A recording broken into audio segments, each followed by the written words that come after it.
Frères et sœurs bien-aimés, amis à l'écoute, mes moments arrivés, vraiment, pour nous capables de commencer avec étude parole bon Dieu dans l'émission non à l'étude de la Bible. Jephthé aurait-il vraiment sacrifié sa fille à l'Éternel? Voilà, Zamim Fremsemyo, le grand thème général que nous déjà commencé à développer dans plusieurs émissions déjà présentées. Après-midi, encore Zamim Fremsemyo, nous allons continuer avec même sujet ça pour nous capables peut-être aboutir à une conclusion pour nous capables est-ce que effectivement Jephthé, le 8e roi d'Israël, est capable d'offrir vraiment sa fille, son unique enfant en holocauste à l'Éternel. Mais comme d'habitude, avant de dire quoi que ce soit à travers sujet après-midi, on nous chanter une portion dans le chant habituel non et on nous prier bon Dieu.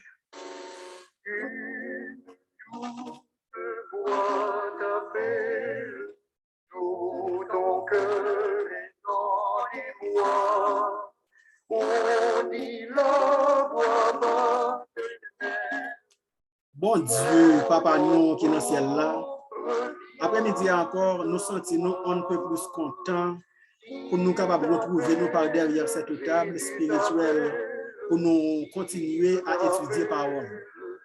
Voyez pour nous tant pris présence de l'Esprit Saint là pour éclairer l'antenne, ouvrir l'intelligence nous pour que nous capables de comprendre l'étude là, mettez en application, partager le tout à tout répertoire non pour que ensemble nous capables de préparer ton retour en gloire qui n'est pas trop loin. Quand nous nous, Dieu, fait plus, même pas si ça n'a pas de vous. Nous prions au nom et à travers les mérites infinis de ton chef Jésus, à qui, comme à toi et au Saint-Esprit, appartiennent le règne, la puissance et la gloire au siècle des siècles.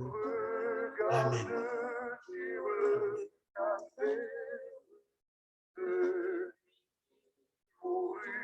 Pour toi, il te dit, reviens au Père, en venant d'abord à moi.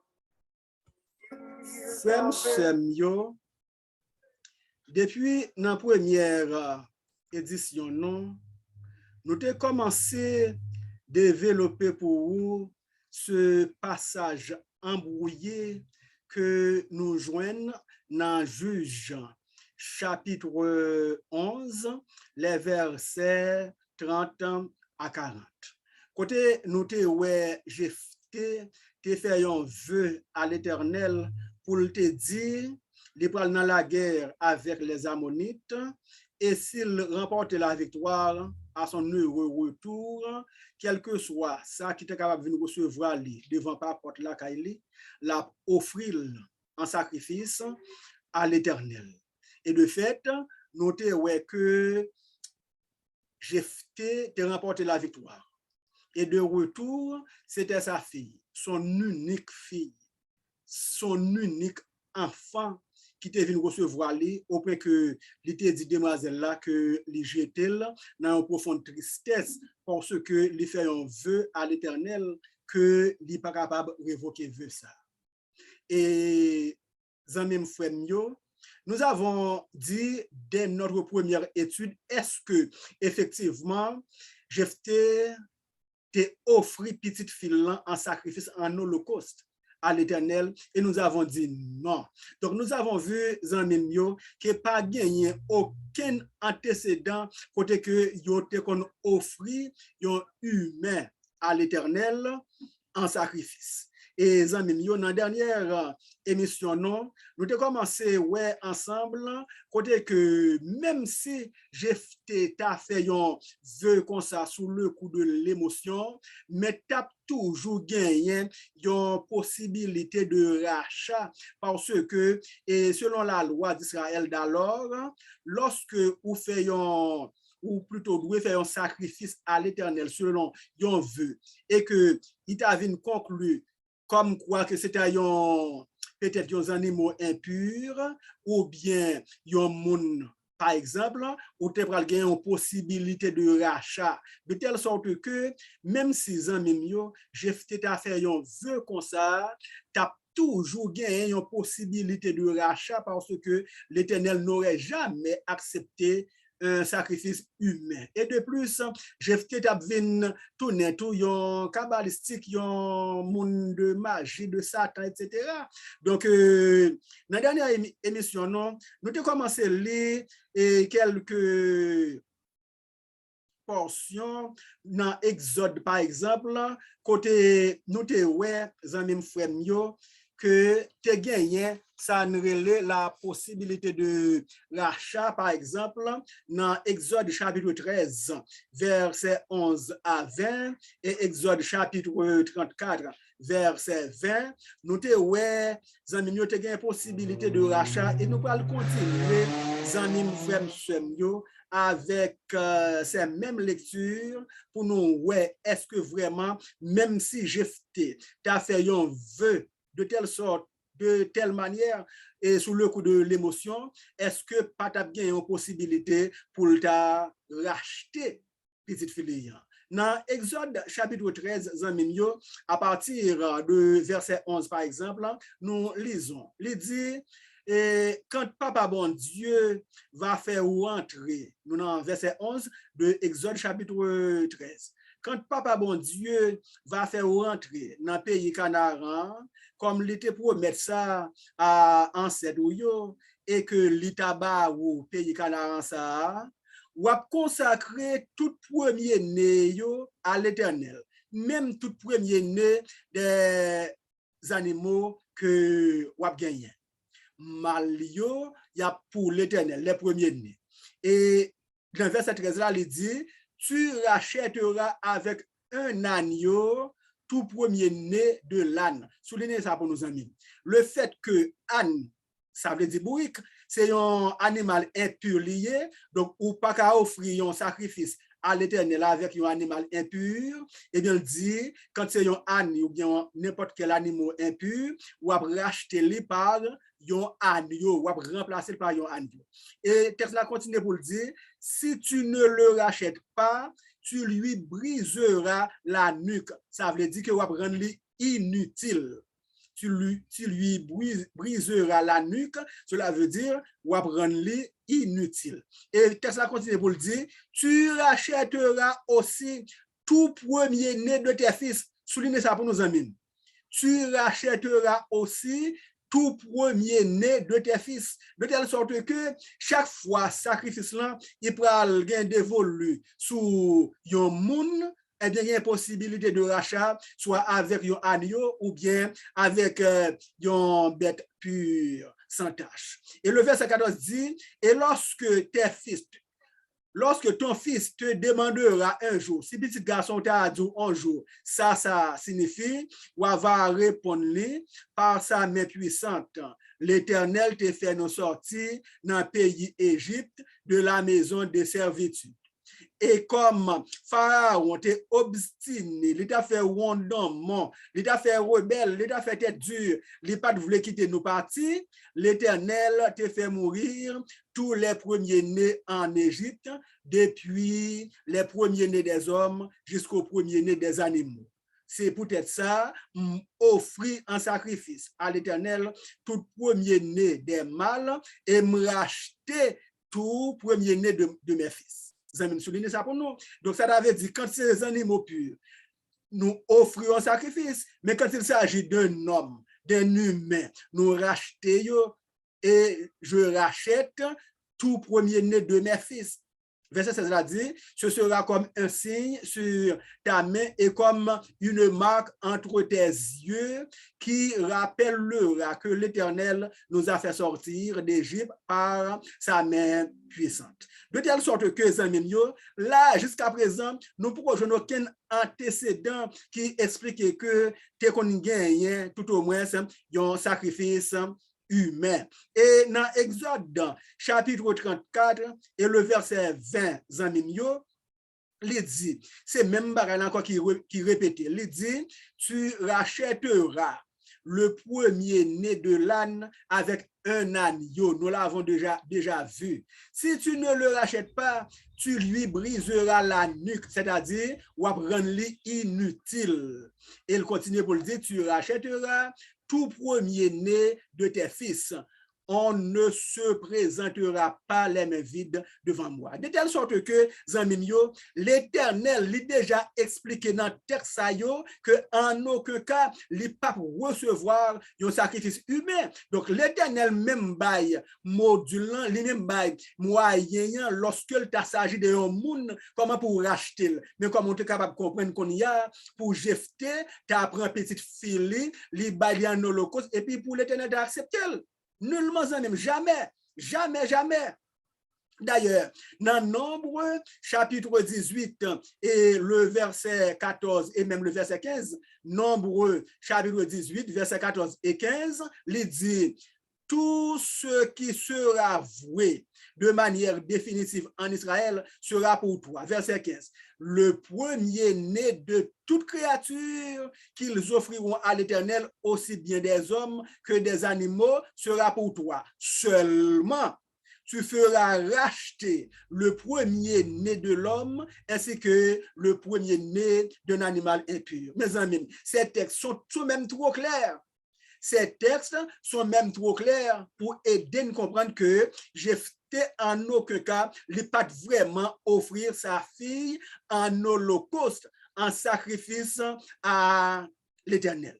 Et Zamimio, d'ailleurs, lorsque nous avons en quelque sorte bien situé texte, nous pourrons comprendre que Jephthé n'en veut que l'ité fait à l'Éternel. D'ailleurs, nous te ouais, l'œil saute dans la bataille, les 10 petites filles, les lagues dans une profonde tristesse, un profond abattement, parce que l'ité fait un vœu à l'Éternel et que n'est pas capable de révoquer vœu ça. Zamim, nous ouais que demoiselle là te dit à papa, eh bien, si vous te fait un vœu à l'Éternel, que vous respectez vœu, sauf que, ben, 2 mois, pour me capable de descendre sur montagne pour mal pleurer virginité. Qu'est-ce que cela veut dire? Ça veut dire que à ce moment, le vœu que Jephthé a fait, c'est comme s'il t'a fait un vœu à petit pour que les consacrer au service perpétuel à l'Éternel. C'est comme si il t'a dit que jeune fille ça, il pas jamais marié. Et puisque il pas jamais marié, ça te vient plonger Jephthé dans une profonde tristesse parce que Jephthé pas de gagner petit garçon, Jephthé pas de gagner l'autre petite fille, c'est seule petite qu'elle te gagné, de telle sorte que Jephthé vient pas gagner une progéniture, Jephthé pas vient gagner ça n'arrête et en fait des descendances, Jephthé vient pas gagner ça n'arrête postérité. Or, en tant que 8e juge en Israël, il était possédé des biens. Donc, de telle sorte que tout bien lié, pas bien qui connaît comment il peut venir repartir. Ça te vient jeter Jephthé dans une profonde amertume, le fait que les viennent rendre les compte que les papes vraiment gagner progéniture. Les papes viennent gagner vraiment descendance. Les papes viennent gagner vraiment, ça t'a dit, de postérité.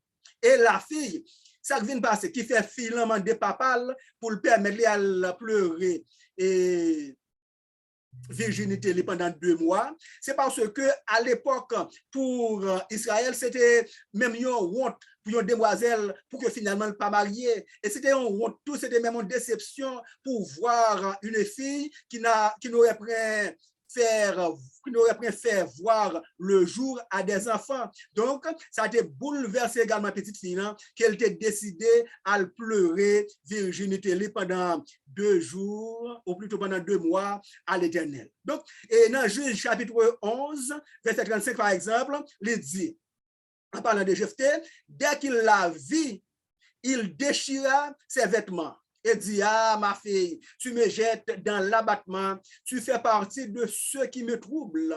J'ai fait un vœu à l'Éternel et je ne peux revenir en arrière. Dès qu'il l'a vu, il déchira ses vêtements. C'était une coutume qui était gagnée en Israël pour que lorsque mon senti abattu par une profonde tristesse, un profond découragement, un profond désarroi, donc c'est ça qui est arrivé. Jephthé lui déchirait les vêtements parce que il était réellement triste lorsque les reines lui conseillent, petite fille qui vient recevoir, or, il dit, il était fait un vœu à l'Éternel que il n'est pas capable de révoquer vœu ça, il doit aussi, il doit certainement et respecter vœu que lui te fait à l'Éternel. Qui t'aime dire non, amis frères, tu as en Israël 2 sortes de vœux.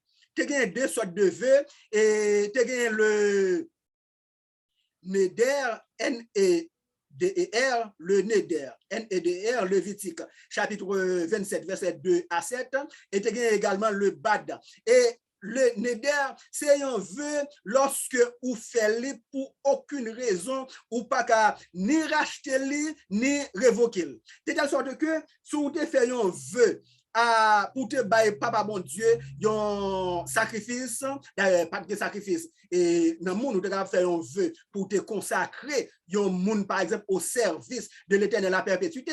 Mais si tu fais un vœu de un animaux quelconque ou pas qu'à dire ou à révoquer vœu ça pour racheter le par l'autre animaux. Le Neder, c'est un vœu l'on fait irrévocable, irremplaçable. Et le vœu que Jephthé a fait, c'était un Neder. Et ça fait le dire à la petite fille, il fait un vœu à l'Éternel que il n'est pas capable de racheter. Et le fait que il n'est pas capable de racheter, ça peut le faire que obligatoirement que sa fille il peut vraiment consacrer à une vie de célibat perpétuel. Sous aucun cas, en aucun cas, sous aucun prétexte, petite fille, ça ne peut jamais connaître aucun homme dans sa vie parce que il était fait vœu à l'Éternel. Le vœu que Jephthé a fait ne pouvait être remplacé ni révoqué parce que c'était un Neder, de telle sorte que la fille de Jephthé devra rester célibataire à perpétuité.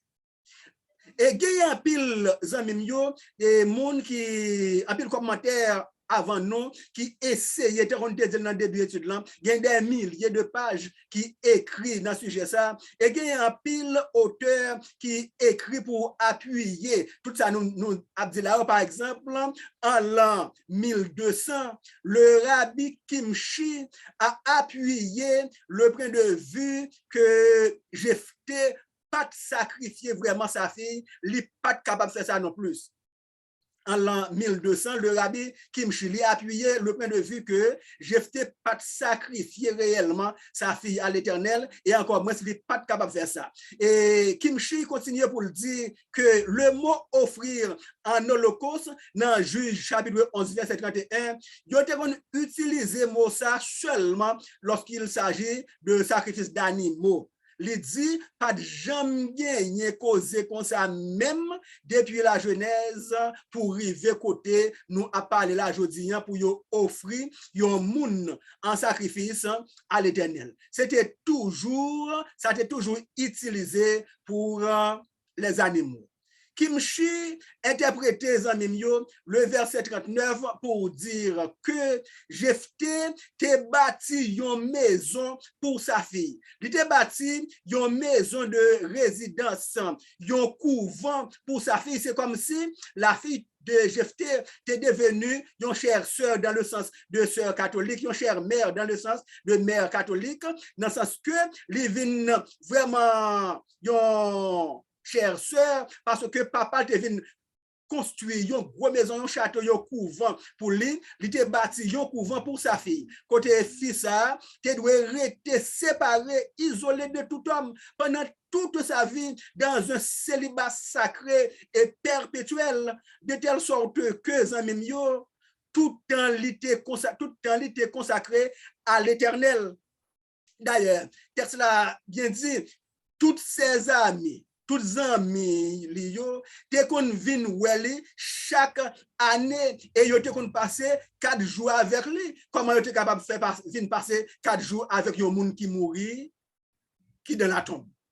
Ça déjà expliqué que lorsque yo dit tout chaque année ou bien tous les 4 ans, yo dit non, donc li gen des vierges pareilles, yo pas dit n'importe femme, vierge pareille li, yo vin dans château ça pour yo vin passer 4 jours avec lui pour yo parler, pour yo discuter etc.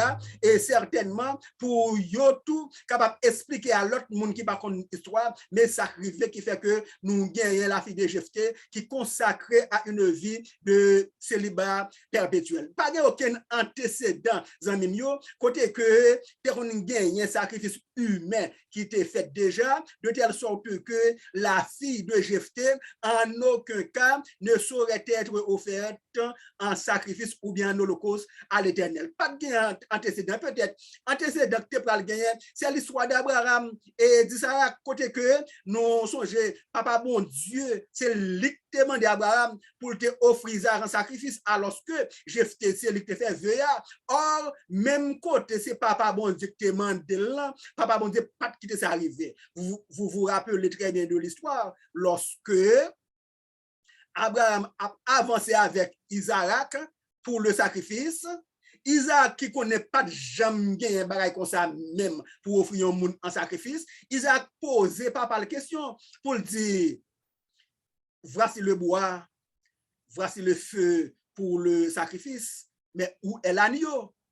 A bien remarqué, Isaac pas demandé contre moun nous pas un sacrifice là parce que pas de jamais ça mais Isaac toujours connaît c'est coutume c'est offrir une bête pure et sans tache en sacrifice et ça fait demander contre si mouton qui ne peut pas un sacrifice là et effectivement Abraham arrive sur le mont Morija pour offrir sacrifice là les fins fait hôtel là les fins mettre Isaac couché Isaac a gardé pour le sac passer parce que pas jamais ça même et c'est alors que papa bon Dieu pour le kembe la main d'Abraham pour le dire pas faire ça parce que il pas capable d'accepter un sacrifice humain et c'est comme ça tu viens vraiment le système de rachat pendant Abraham veille gelé lui ouais vraiment un petit mouton qui était là en remplacement pour le sacrifice de telle sorte que zanmi yo pas gagné aucun antécédent côté que tu as gagné un sacrifice humain. Et dans la Bible hébraïque, la version hébraïque, en particulier la version King James, il suggérait que au lieu pour dire tous les 4 ans et les vierges, qu'on a célébré et la fille de Jephthé, il plutôt parler de tous les 4 ans, il qu'on venu pour parler avec la fille de Jephthé. Donc, c'est pas vraiment plein sous tombe, etc. parce que ça va le faire. Elle plein sous tombe monde. Donc, tous les 4 ans, il était toujours plutôt venu sous un caille côté papa Jephthé était construit pour lui. Hein. Selon ça, nous, ouais, Kimchi te rapporté nous. Et bien, tous les 4 ans, il passé environ 4 jours avec Vierge là pour des conseils parce que nous venons comprendre que la consécration que la fille de Jephthé a reçue, c'est qu'elle doit mener une vie de célibat perpétuel, une vie de chasteté. Et c'est ça que fait tous les 4 ans. Donc, les vierges, tu qu'on vient nouvelle, parler avec lui, demander le conseil, etc.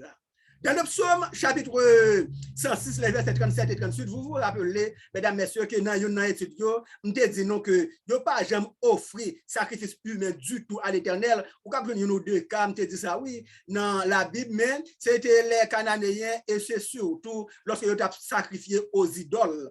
Et dans le psaume 106, verset 37-38, il dit, ils servirent leurs idoles qui furent pour eux un piège. Verset 36. Verset 37 dit, ils sacrifièrent leurs fils et leurs filles aux idoles. Donc, quand il s'agit de sacrifices humains, c'est surtout aux idoles. Et le verset 38 dit, ils répandirent le sang innocent, le sang de leurs fils et de leurs filles qu'ils sacrifièrent aux idoles de Canaan, et le pays fut profané par des meurtres. De telle sorte que Zamim, pas aucun antécédent pour dire que yo te kon offrir sacrifice humain à l'Éternel. Si un sacrifice humain que te kon fait, c'est offrir aux idoles, et c'est surtout les Cananéens qui te kon gagné coutume ça. De telle sorte que, Zamim, frère, pour nous conclure, nous sommes capables de dire non, la fille de Jephthé n'a pas été offerte en sacrifice ou bien en holocauste.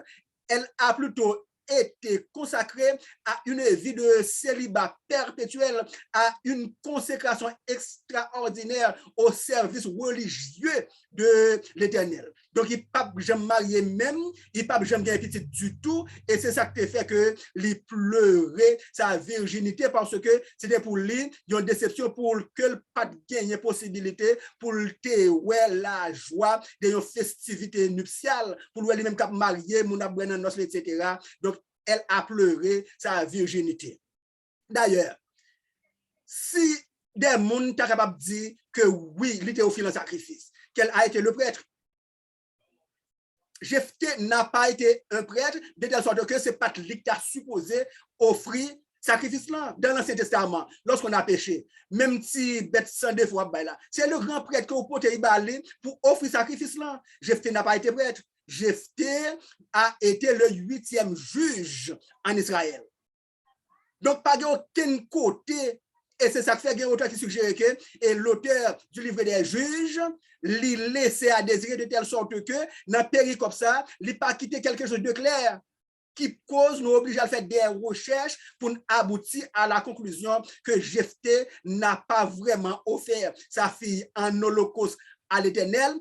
Il a plutôt consacré sa fille à une vie de célibat perpétuel, à un service religieux à l'Éternel. D'ailleurs, nous sommes dit, s'il était offert un sacrifice, qu'elle a été le prêtre. Et qui côté hôtel ça, il est tout pour dîner sous qui hôtel, il était présenté en sacrifice. Alors, amis, frères, bien-aimés, aujourd'hui, nous sommes parvenus à la conclusion de cette étude pour dire non, en aucun cas, l'Éternel n'aurait accepté un sacrifice sanglant, humain. L'Éternel, sacrifice qu'il était qu'on recevoir, c'est non seulement sacrifice avec des animaux purs, mais encore et surtout des animaux sans tache. De telle sorte que, pour une conclusion, en aucun cas, on ne peut conclure que Jephthé a offert sa fille en holocauste. Plutôt, Jephthé a consacré sa fille à une vie de célibat perpétuel à l'Éternel. Et de telle sorte que les amis, frères, la fille de Jephthé était consacrée pour te passer toute ville sans qu'elle pas de congrégation, ce qui fait que Jephthé n'a jamais gagné une progéniture, ou bien les papes jamais gagné des descendants, ou bien les papes jamais gagné sanitaire de postérité zamim que bon Dieu bénisse.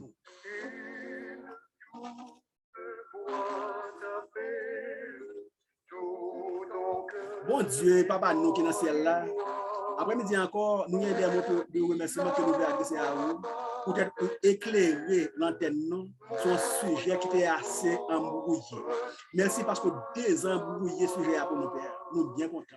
Et nous espérons, Seigneur, continuer à bénéficier de présence Saint-Esprit dans le reste de vie pour que nous puissions mieux comprendre la parole. Nous prions au nom de Jésus. Amen. Amen.